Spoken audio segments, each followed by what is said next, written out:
Magandang araw sa inyong lahat. Ako si Dr. Javier Santos at ngayon ay sisiyasatin natin ang isang paksa na madalas nating binabaliwala ngunit mahalaga para sa ating kalusugan. Kung paano nakakaapekto ang ating mga gawi sa umaga sa haba ng buhay ng ating mga bato. Marami sa atin ang nagsisimula ng araw sa isang nakasanayang tasa ng kape, isang mabilis na almusal at pagkatapos ay sumasabak na sa pagmamadali ng trabaho at buhay. Ngunit kakaunti ang nakakapansin na ang umaga, ang mga unang oras pagkatapos ng isang mahabang gabi ng tahimik na pagtatrabaho ng katawan upang mag-detox, ay ang gintong panahon para pangalagaan at protektahan ang ating mga bato ng pinakamabisa. Ang mga bato ay hindi lamang mga organo na naglilinis ng dugo. Malaki rin ang kanilang ginagampanan sa pagpapanatili ng balanse ng mineral, pagkontrol sa presyo ng dugo, at pagpapanatili ng katatagan ng buong panloob na kapaligiran ng katawan. Araw-araw, ang mga bato ay kailangang magproseso ng daan-daang litro, sinasala ang mga dumi tulad ng creatinine, isang byproduct kapag ang katawan ay gumagamit ng protina at paggalaw ng kalamnan. Kung ang paggana ng pagsala ng bato ay bumababa, ang labis na creatinine ay naiipon na magdudulot ng pagkapagod at pagkawala ng gana sa pagkain. Maaari rin itong humantong sa mapanganib na komplikasyon sa puso, digestive system at presyon ng dugo, lalo na para sa mga nasa gitnang edad at matatanda, kung saan ang natural na kakayahan ng pag-detox ay humina na. Ang tamang pagsisimula ng umaga ay hindi lamang isang magandang ugali kundi isang natural na gamot na tumutulong upang pahabain ang buhay ng mga bato. Ang mga tila simpleng aksyon tulad ng tamang pag-inom ng tubig, magaan na pagkain, tamang ehersisyo o malalim na paghinga ay maaaring magkaroon ng positibong epekto sa proseso ng paglabas na nagpapagaan ng pasanin sa mga bato ng tahimik ngunit malinaw. Sa video na ito, tatalakayin natin ang 10 gawi sa umaga na tila simple ngunit nakakatulong sa pagpapanatili ng malusog na bato, pagbabawas ng pag-iipon ng toxins, lalo na ang creatinine, isang tahimik ngunit mapanganib na toxin kung hindi mailabas ng tama. Manatili hanggang sa dulo ng video dahil ang 10 gawi, bagamat simple, ay kakaunti ang nakakaalam at maaaring ito ang nawawalang piraso sa iyong paglalakbay sa pangangalaga ng kalusugan ng bato. Kung nanonood ka mula sa isang tahimik na probinsya, isang mataong lungsod o kahit saan pa, mangyaring mag-iwan ng ilang komento sa ibaba upang tayo ay makakonekta. At kung ito ang una mong pagkakataon sa aking channel, huwag kalimutang pindutin ang button ng subscribe at i-activate ang notification bell upang hindi mo makaligtaan ang mga kapaki-pakinabang na tip tungkol sa kalusugan sa pagtanda. Ngayon, samahan niyo ako sa pagtuklas ng 10 gawi sa umaga na makakatulong sa pagprotekta sa ating mga bato, ang mga organong tahimik ngunit pinakamahalaga sa ating katawan. 1. Tamang pag-inom ng tubig. Ang simpleng regalo sa mga bato tuwing umaga. Pagkatapos ng mahabang gabi ng pahinga, ang katawan ay pumapasok sa isang bahagyang dehydrated na estado na karamihan sa atin ay hindi napapansin. Sa oras na ito, ang mga bato, ang mga organo na responsable sa paglilinis ng toxins, ay nangangailangan ng malinis na fuel upang simulan ang bagong araw. At ang pinakasimpleng bagay na magagawa natin ay uminom ng tubig. Ngunit ang tamang paraan ng pag-inom ay isang sining ng pangangalaga sa kalusugan.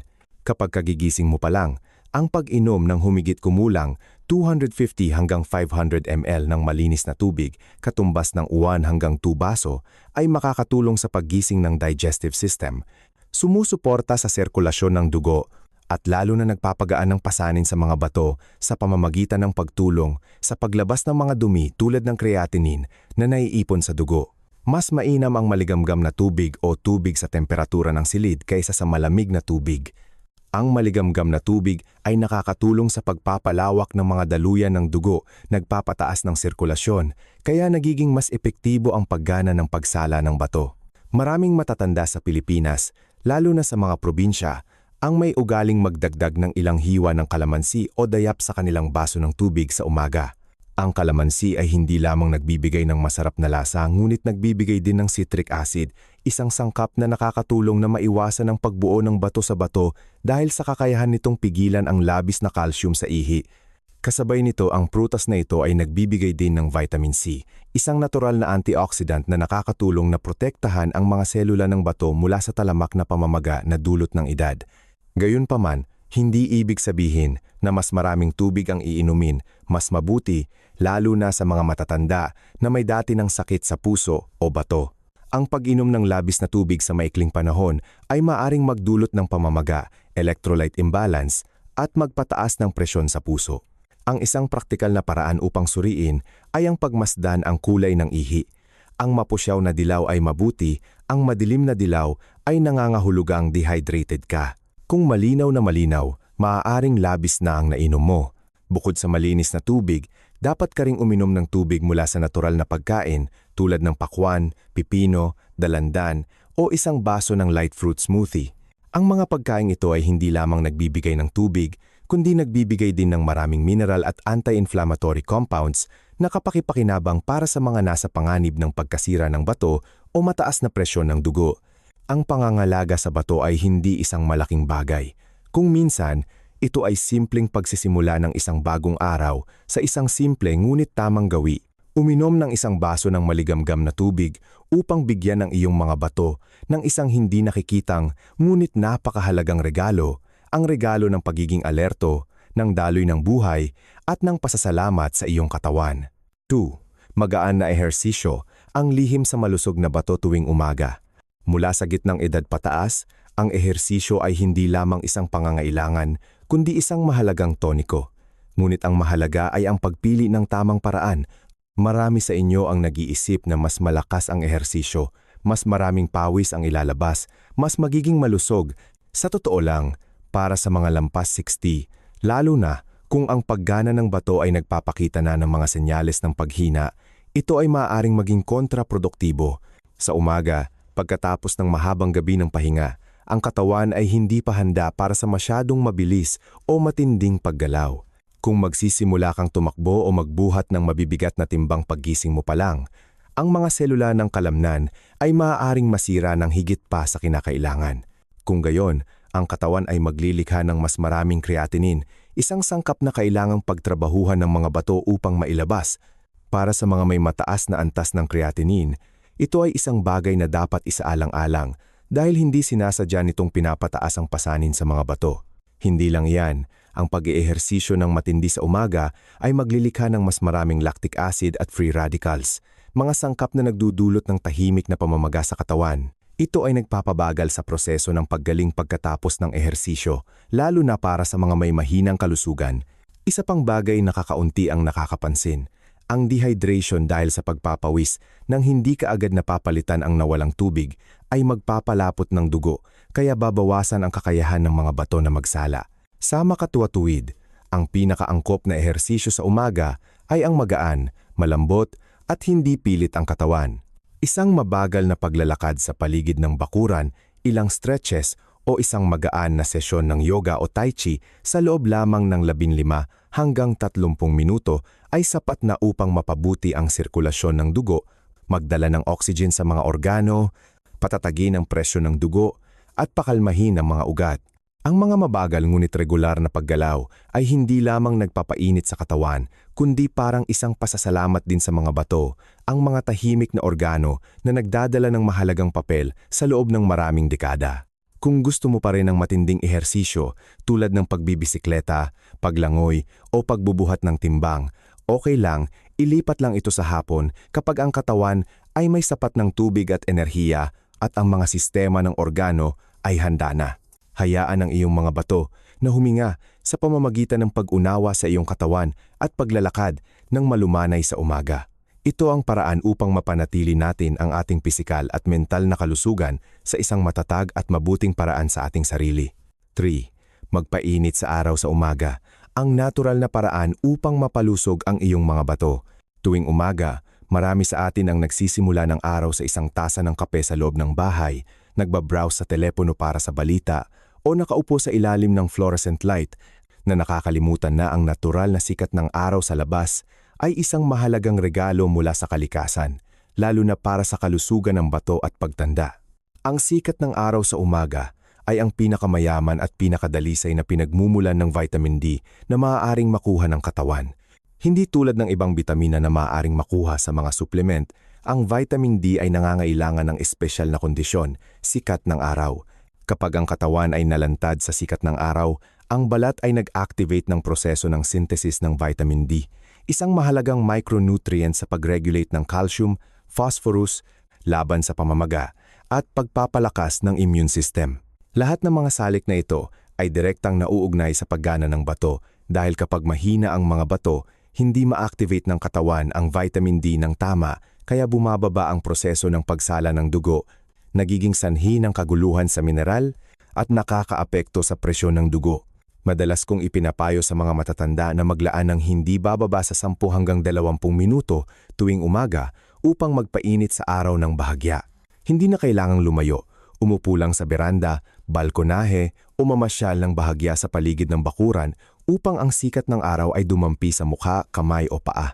Ang sikat ng araw sa umaga, lalo na mula 7:30 hanggang bago mag 9 ay maligamgam pa, hindi matindi, at hindi naglalaman ng maraming nakakapinsalang UV rays.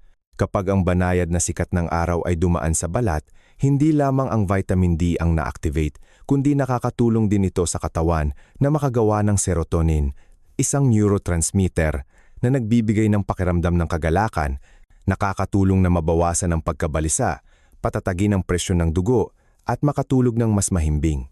Ito ang mga matibay na pundasyon para sa tahimik na paggaling ng bato. Kung nakita mong kapaki-pakinabang ang pagbabahagi na ito, mangyaring magkomento ng 3 sa ibaba. Ito ang simpleng paraan upang malaman kung interesado ka pa rin at kasama mo ako sa paglalakbay na ito ng malusog at may kalidad na pamumuhay araw-araw. 4. Limitahan ang kape sa umaga. Protektahan ang iyong mga bato mula sa mga bagay na tila walang pinsala. Para sa maraming matatanda, ang pagsisimula ng araw sa isang tasa ng mainit na kape ay naging isang nakasanayang gawi, halos isang bahagi ng kanilang mental na buhay. Ang kape ay nagbibigay ng pakiramdam ng pagiging gising, nagpapalinaw ng isip, at nakakatulong sa pagsisimula ng araw. Gayunpaman, kung mayroon kang problema sa bato o mataas ang antas ng creatinine sa iyong dugo, ang gawin na ito, kung hindi maayos na ayusin, ay maaaring maging isang tahimik na maninira na nagiging sanhi ng pinsala sa bato sa paglipas ng panahon. Ang caffeine sa kape ay hindi lamang nagpapagising sa utak kundi isa ring malakas na diuretic. Pinasisigla nito ang mga bato na maglabas ng mas maraming tubig sa pamamagitan ng ihi. Nangangahulugan ito na ang katawan ay maaaring mabilis na mawalan ng tubig kung hindi agad mapapalitan. At kapag ang katawan ay nasa estado ng dehydration, ang mga bato ay kailangang magtrabaho ng mas matindi sa ilalim ng kakulangan ng tubig na humahantong sa presyon sa paggana ng pagsala ng dugo at pagtaas ng panganib ng pag-iipon ng toxins. Hindi lang yan, ang caffeine ay maaari ding magdulot ng biglaang pagtaas ng presyon ng dugo, isang lubhang mapanganib na salik para sa mga may mataas na panganib sa sakit sa puso o talamak na sakit sa bato. Ang sitwasyon ay nagiging mas malubha kung umiinom ka ng kape habang gutom, isang bagay na ginagawa ng hindi iilan sa umaga. Kapag wala pang kinakain, tubig o sustansya ang katawan, mabilis nitong sinisipsip ang caffeine na lubos na nagpapataas ng sistema ng nerbiyos at cardiovascular, nagpapataas ng presyon ng dugo at nagpapabilis ng tibok ng puso. Ang resulta ay, ang mga bato ay mas napipilitang magtrabaho ng tahimik. Gayunpaman, hindi ito nangangahulugan na kailangan nating iwanan ang kape. Ang problema ay wala sa tasa ng kape, kundi sa paraan ng paggamit nito. Kung gusto mo pa ring tamasahin ang paborito mong lasa, maghintay ka hanggang makakain ka na ng kaunting pagkain at nakainom na ng malinis na tubig upang mapakalma ang katawan. Uminom lamang ng isang maliit na tasa sa isang araw at pinakamabuting pumili ng mas malabnaw na kape, mas kaunting asukal at walang condensed milk. Kasabay nito, iwasan ang pag-inom ng kape sa gabi upang hindi makagambala sa pagtulog, isang salik na direktang nakakaapekto rin sa paggaling ng bato. Sa halip, maaari kang masanay sa mga herbal tea tulad ng salabat, ginger tea, chamomile tea o peppermint tea. Hindi lamang sila nakakatulong upang maging gising ng bahagya, kundi mayroon ding anti-inflammatory effect, nakakapagpahinga ng isip at napakabuti para sa panunaw, mga bagay na laging kailangan ng ating matatandang katawan. 5. Iwasan ang almusal na mataas sa protina, bawasan ang pasanin sa iyong mga bato araw-araw.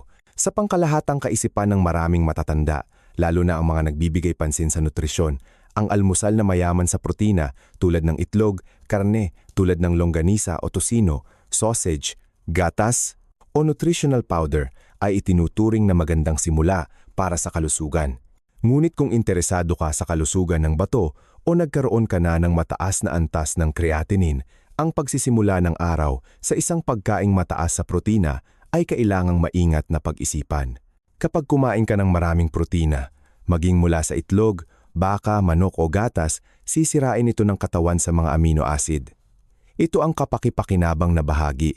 Ngunit kasabay nito, ang prosesong ito ay gumagawa din ng metabolic wastes tulad ng urea, uric acid at lalo na ang creatinine na pasanin ng mga bato na alisin sa katawan. Kung mas maraming protina ang kinakain mo, mas matindi ang pagtatrabaho ng mga bato upang magsala at mag-detox. Sa edad na 50 pataas, kapag ang paggana ng bato ay nagsisimulang bumaba ng natural, ang pagpuwersa sa mga bato na magtrabaho ng labis tuwing umaga ay madaling magdulot ng mas mabilis na paghina na iyon, ng tahimik ngunit lubhang nakakabahala. Hindi lang iyan, ang pagkain ng maraming protina ng hayop ay nagiging sanhi din ng pagiging acidic ng dugo. Ibig sabihin, ang pH level ay bumaba sa isang hindi perpektong antas. Dahil dito, ang katawan ay napipilitang gumamit ng calcium mula sa buto upang in-neutralize ang acid na humahantong sa panganib ng osteoporosis. Kasabay nito, ang mga bato ay kailangang magtaas ng kapasidad upang mapanatili ang homeostasis, kaya nauubos sa paglipas ng panahon. Ito ang isang bagay na hindi napapansin ng hindi ilang tao, dahil ang lahat ay nangyayari ng tahimik sa loob hanggang sa huli na ang lahat. Madalas kong ipinapayo sa inyo na bigyan ng prioridad ang magaan at balanseng almusal. Isang nilagang kamote, isang mangkok ng oatmeal, isang slice ng whole wheat bread, kasama ang kaunting magaan na protina mula sa halaman tulad ng tofu, lentil, chia seeds, o isang kutsarang yogurt na mababa ang asukal. Dagdagan pa ng ilang sariwang prutas o kaunting green vegetables. Sapat na ito para sa mga sustansya upang simulan ang araw nang hindi napapagod ang mga bato, magaan ngunit epektibo. Lalo na kung may mataas kang antas ng creatinine o pinayuhan ka ng iyong doktor tungkol sa kalusugan ng bato, ang pagbabawas ng protina ng hayop, lalo na sa almusal, ay hindi lamang kinakailangan kundi isang matalinong hakbang.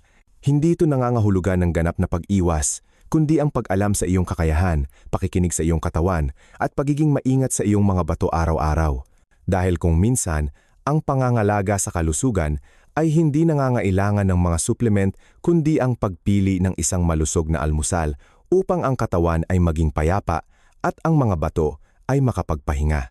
Simula sa umaga, ang katalinuhan sa pagpili ng pagkain ang magdidikta ng kalidad ng iyong kalusugan sa buong araw. Saim, almusal na pangkaibigan sa bato, tamang nutrisyon para sa malusog na pamumuhay araw-araw. Siguradong narinig mo na ang almusal ang pinakamahalagang pagkain sa isang araw. Para sa mga nasa gitnang edad at matatanda, ito ay mas totoo pa. Dahil pagkatapos ng mahabang gabi, ang mga bato ay tahimik na nagtatrabaho upang salain ang dugo at alisin ang toxin sa katawan. Kaya, ang almusal ay hindi lamang oras para mag-enerhiya, kundi isang magandang pagkakataon din upang suportahan ang mga bato, bigyan sila ng lakas para sa isang bagong araw.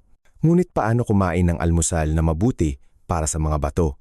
Ang almusal na pangkaibigan sa bato ay hindi isang komplikadong pagkain, kundi isang pagkaing mababa sa asin, katamtaman ng protina, limitado sa phosphorus, iwasan ang mga processed foods, at magdagdag ng antioxidants mula sa sariwang gulay at prutas. Halimbawa, isang mangkok lamang ng malabnaw na oatmeal na niluto sa gatas na walang asukal, walang dairy, dagdagan ng kaunting flax seeds at ilang hiwa ng mansanas. Sapat na ito upang maging magaan, mabuti para sa puso, patatagin ang asukal sa dugo, at lalo na, bawasan ang pasanin sa mga bato. Kung gusto mo ng maaalat, maaari kang pumili ng whole wheat bread na may mashed avocado at ilang hiwa ng pipino. Ang avocado ay naglalaman ng unsaturated fats na nakakatulong na labanan ang pamamaga ng epektibo. Ang pipino naman ay nakakapagpalamig at nakakatulong sa pagdaragdag ng tubig, isang bagay na lubhang kailangan ng mga bato sa umaga.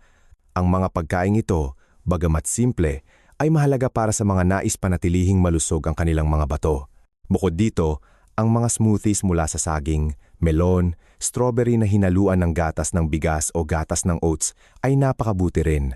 Madali silang digest, nagbibigay ng potassium, fiber, at natural na bitamina na nakakatulong na patatagin ang presyon ng dugo at protektahan ang mga selula ng bato mula sa mga epekto ng oxidative stress.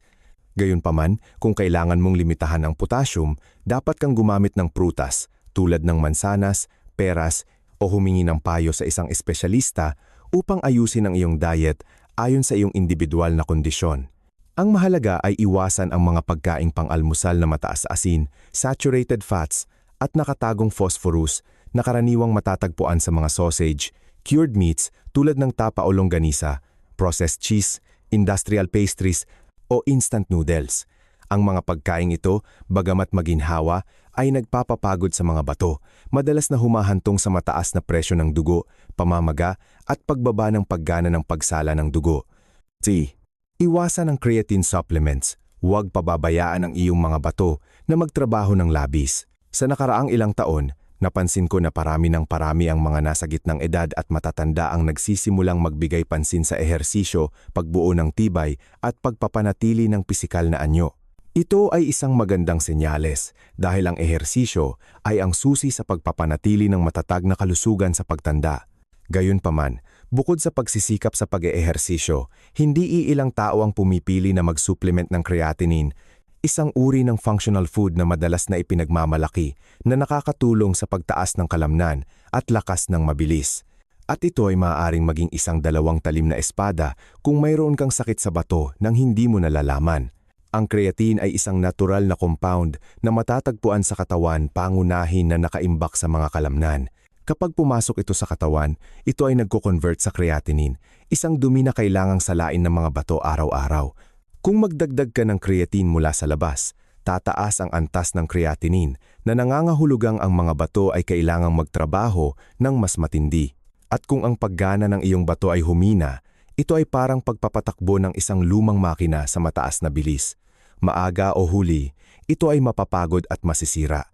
Maraming mga suplemento ng creatine ngayon ay naglalaman din ng mga preservatives, flavorings, o pinagsama sa mataas na dosis ng protina na lalo pang nagpapataas ng presyon sa sistema ng pagsala ng dugo.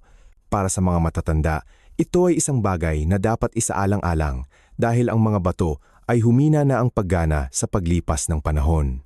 Hindi lang iyan, ang creatine ay maaari ding makagawa ng maling resulta sa antas ng creatinine sa mga pagsusuri sa dugo. Nagiging mahirap ito para sa mga doktor na subaybayan at tumpak na suriin ang kalagayan ng kalusugan ng bato. Maraming kaso na akala mo ay minor lang na karamdaman ngunit sa katotohanan ay tahimik na lumalala dahil lamang sa hindi tumpak na impormasyon mula sa mga pagsusuri. Maari itong humantong sa huling diagnosis at pagkawala ng pagkakataon para sa napapanahong interbensyon. Kaya, kung gusto nating palakasin ang kalusugan ng kalamnan sa ligtas na paraan, ano ang dapat nating gawin? Ang sagot ay nasa natural na pagkain at isang katamtamang pamumuhay. Ang isda, itlog, beans, mani, at mga gulay at prutas na mayaman sa protina ng halaman ay mahusay na pinagmumulan ng nutrisyon na nagpapalusog sa mga kalamnan nang hindi nagpapabigat sa mga bato. Kasama ang gawin ng magaan na ehersisyo araw-araw tulad ng paglalakad, pag-uunat at malalim na paghinga, ganap mong mapapanatili ang iyong pisikal na lakas, flexibility at mental na katalinuhan nang walang anumang chemical supplements. Kung nakita mong kapaki-pakinabang ang pagbabahagi na ito, mangyaring magkomento ng 7 sa ibaba. Ito ang simpleng paraan upang malaman kung interesado ka pa rin at kasama mo ako sa paglalakbay na ito ng malusog at may kalidad na pamumuhay araw-araw. Tamang pagdaragdag ng kidney support supplements, kailan gagamitin at paano para ligtas. Kapag tumatanda tayo, nagsisimula na ring magpakita ng senyales ng paghina ang ating katawan, mula sa balat, mga binti, hanggang sa mga organong tahimik na gumagana sa loob tulad ng puso, atay, at lalo na ang mga bato. Dahil dito, hindi iilan ang lumalapit sa mga food supplements bilang isang paraan upang mapabuti ang kalusugan, palakasin ang bato at pahabain ang kabataan. Ngunit sa isang pamilihan na puno ng mga miracle products, umaasa ako na maglalaan kayo ng kaunting oras upang pag-isipan kung ano talaga ang angkop para sa inyong katawan.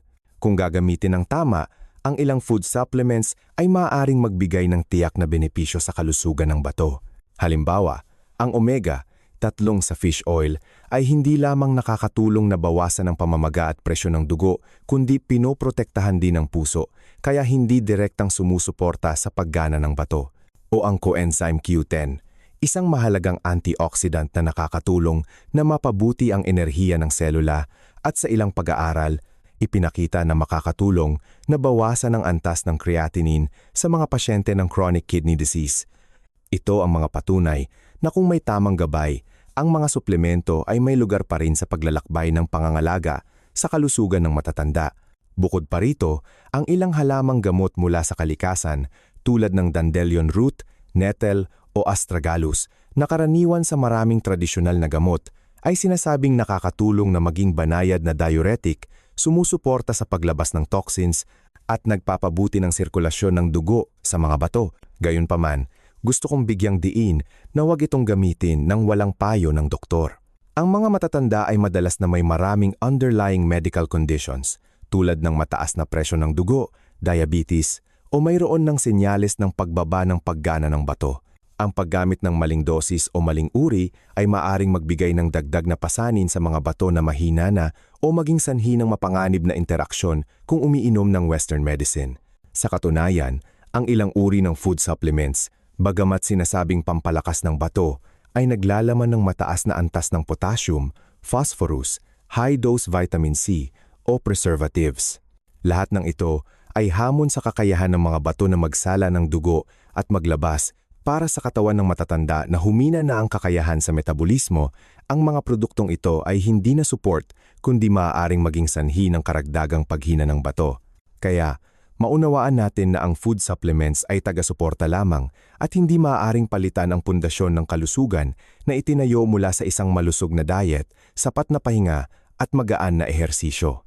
Kung talagang kinakailangan, ang unang hakbang ay hindi ang pumunta sa botika kundi ang pumunta sa klinika upang suriin ang paggana ng bato, humingi ng gabay sa doktor upang pumili ng tamang uri, tamang dosis at tamang oras ng paggamit. Joe. Subaybayan ang presyon ng dugo at asukal sa dugo sa umaga. Isang maliit na lihim para protektahan ang iyong mga bato sa maaga. Kapag gumising tayo tuwing umaga, madalas nating iniisip ang paghugas ng mukha, pag-inom ng maligamgam na tubig, o paglalakad ng ilang rounds sa bakuran. Ngunit kakaunti ang nakakaalala ng isang maliit ngunit napaka-praktikal na bagay. Ang pagsuri sa presyon ng dugo at antas ng asukal sa dugo habang walang laman ng tiyan. Lalo na para sa mga nakalampas na sa edad na 50 o may kasaysayan ng mataas na presyon ng dugo at diabetes, ito ang simpleng paraan upang protektahan ang dalawang bato na tahimik na gumagana sa buong gabi. May isang katotohanan na hindi pa napapansin ng marami. Ang mataas na presyon ng dugo at matagal na pagtaas ng asukal sa dugo ay ang dalawang tahimik na salarin na nagdudulot ng pangunahing pinsala sa bato. Kapag masyadong mataas ang presyon ng dugo, ang mga capillaries sa bato, kung saan nangyayari ang proseso ng pagsala, ay lumalaki, nasisira, at unti-unting nagiging fibrous. Sa una, walang malinaw na sintomas, ngunit kapag tumaas ang antas ng creatinine, nagiging abnormal ang pag-ihi o lumitaw ang pamamaga sa mga kamay at paa, ang mga bato ay nagdusa na ng malaking pinsala. Para naman sa mga diabetic, ang labis na asukal sa dugo ay parang isang tahimik na acid na unti-unting sinisira ang mga dingding ng daluyan ng dugo na nagiging sanhi ng unti-unting pagkawala ng kakayahan ng mga bato na ayusin ang tubig at electrolytes, kaya humahantong sa chronic kidney failure. Kaya, umaasa ako na masasanay ninyo ang pagsukat ng presyon ng dugo at antas ng asukal sa dugo tuwing umaga habang walang laman ng tiyan at hindi pa apektado ng pagkain o ehersisyo. Ito ang pinakatumpak na oras upang maipakita ang tunay na kalagayan. Ang ideal na presyon ng dugo ay dapat mas mababa sa 120,080 mm Hg. Ang antas ng asukal sa dugo habang walang laman ng tiyan ay dapat nasa ilalim ng 100 mg DL. Kung napansin mo na ang iyong mga readings ay lumampas sa limitasyon sa loob ng maraming magkakasunod na araw, kumonsulta sa isang doktor para sa karagdagang pagsusuri at maagang paggamot. Dahil kung maaga mong matuklasan ang sakit, palaging may paraan para makontrol ito. Ang pagsukat ay hindi kasing hirap ng iniisip ng marami. Sa kasalukuyan, ang mga electronic devices para sa pagsukat ng presyon ng dugo at asukal sa dugo ay napakadaling gamitin. Basahin lang ng maingat ang mga tagubilin o humingi ng tulong sa mga anak o apo upang magamit ng mahusay at huwag kalimutang itala ang mga resulta araw-araw. Isang maliit na notebook lamang, ngunit ito ay magiging isang napakahalagang health diary na makakatulong sa doktor at sa atin mismo na subaybayan ang pag-unlad ng mas malinaw. At kung patuloy ka pa ring nanonood hanggang dito, nais kong anyayahan kang mag-iwan ng numero 9 sa seksyon ng komento. Ito ang paraan upang malaman kung nakakuha ka ng magagandang kaalaman at nakita mo itong kapaki-pakinabang. 10. Sapat na tulog bawat gabi. Hayaan ang iyong mga bato na makapagpahinga at makabawi. Ang isang malusog na katawan sa umaga ay nagsisimula sa isang malalim at sapat na pagtulog noong nakaraang gabi. Ito ay tila nakakaapekto lamang sa memorya o mental na kalagayan, ngunit sa katunayan ay may napakahalagang papel sa kalusugan ng bato. Sa oras na tayo ay natutulog, kapag ang katawan ay pumapasok sa pinakamalalim na estado ng pahinga, ang dalawang bato ay nagsisimula ng kanilang cycle ng pagsala ng dugo, pagbalanse ng electrolyte, at pinakamabisang paglabas ng toxin sa araw. Kung madalas kang nagpupuyat, natutulog ng mas mababa sa 6 na oras, o may hindi kompletong pagtulog, magugulo ang iyong circadian rhythm. Kung gayon, ang mga bato ay walang sapat na oras upang salain ng lubusan ang dugo na nagpapataas ng antas ng creatinine sa dugo sa paglipas ng panahon. Ipinapakita rin ng mga pag-aaral medikal na ang mga taong may chronic insomnia ay mas malamang na makaranas ng mataas na presyon ng dugo at pagbaba ng paggana ng pagsala ng dugo sa bato. Sa kabaligtaran, ang isang regular na 7 hanggang 9 na oras na pagtulog bawat gabi ay nakakatulong na palakasin ang immune system, patatagin ang puso, at gawing mas magaan at mas matibay ang pagtatrabaho ng mga bato. Alam kong maraming matatanda ang nagrereklamo tungkol sa irregular na pagtulog, hirap sa pagtulog, o paggising sa hating gabi. Ngunit huwag kang sumuko. May mga napakasimpleng paraan upang mapabuti ang pagtulog nang walang gamot. Panatilihin ang isang regular na oras ng pagtulog at paggising araw-araw. Iwasan ang paggamit ng telepono, panonood ng TV o pagkain ng late bago matulog. Sa halip, maaari kang magbasa ng libro, makinig sa isang nakakapagpakalmang musika o simpleng umupo at huminga ng dahan-dahan at malalim upang mapakalma ang iyong isip at mas madaling makatulog. Bukod pa rito, ang isang tahimik, bahagyang madilim at malamig na silid-tulugan ay makakatulong sa katawan na makagawa ng mas maraming melatonin, isang natural na hormone na tumutulong sa atin na makatulog ng malalim. Iwasan ang maaalat, labis na pagkain o paggamit ng mga pagkaing masyadong mataas sa protina sa gabi dahil kung gayon ay kailangang dagdagan ng mga bato ang pagtatrabaho upang iproseso na pumipigil sa katawan na makapagpahinga ng lubusan. Kung kinakailangan, uminom ng isang tasa ng chamomile tea, lotus seed tea o malabnaw na ginger tea. Hindi lamang ito nakakatulong na mapakalma ang isip, kundi sumusuporta din sa panunaw at pinoprotektahan ang mga bato habang natutulog. Conclusion: sa pamamagitan ng pagtalakay sa 10 gawi sa umaga, na tila simple ngunit may malaking kapangyarihan upang protektahan ang mga bato, isang tahimik na organ, ngunit may napakahalagang misyon. Linisin ang dugo, ayusin ang presyon ng dugo, panatilihin ang balanse ng tubig at electrolyte, at panatilihin ang sigla ng buong katawan. Nasa edad 60, 70 o 80 ka man, kailangan pa ring mahalin at alagaan ang iyong mga bato araw-araw at walang mas magandang oras upang magsimula kundi sa umaga. Ang umaga ay ang gintong sandali upang i-restart ang natural na sistema ng pag-detox, ayusin ang mga gawi sa pamumuhay, at makakuha ng positibong enerhiya para sa buong araw. Mula sa tamang pag-inom ng tubig, pagpapainit sa araw sa umaga, magaan na almusal, hanggang sa pagsubaybay sa presyon ng dugo at antas ng asukal sa dugo, o pag-aayos ng paggamit ng kape at food supplements, lahat ng ito ay maliliit na aksyon, ngunit nakakatulong na protektahan ang mga bato mula sa labis na pagtatrabaho, bawasan ang panganib ng pamamaga, paghina ng paggana, at mga chronic diseases tulad ng diabetes o mataas na presyon ng dugo. Ang maganda ay, ang mga gawaing ito ay hindi nangangailangan ng maraming pera, hindi nangangailangan ng komplikadong kagamitan, kundi ang pagtitiyaga, kaalaman at pagmamahal sa sariling katawan. Kung bawat umaga ay maglalaan tayo ng 10 minuto upang magsanay ng ilang positibong gawi, binibigyan na natin ang mga bato ng pagkakataong makapagpahinga, makabawi at maging mas malakas araw-araw. Kung nakita mong kapaki-pakinabang ang mga ibinahaging ito, mangyaring isave at ibahagi ito sa iyong pamilya at mga kaibigan, lalo na sa mga nahaharap sa sakit sa bato, diabetes, o mataas na presyon ng dugo. At kung nakasubaybay ka hanggang dito, mangyaring mag-iwan ng numero 1 sa seksyon ng komento bilang isang pangako. Gagamitin ko ang hindi bababa sa isang gawi sa umaga upang protektahan ang kalusugan ng aking bato.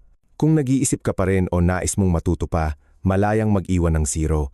Lagi akong kasama mo sa bawat maliit na hakbang sa paglalakbay ng malusog at makabuluhang pamumuhay.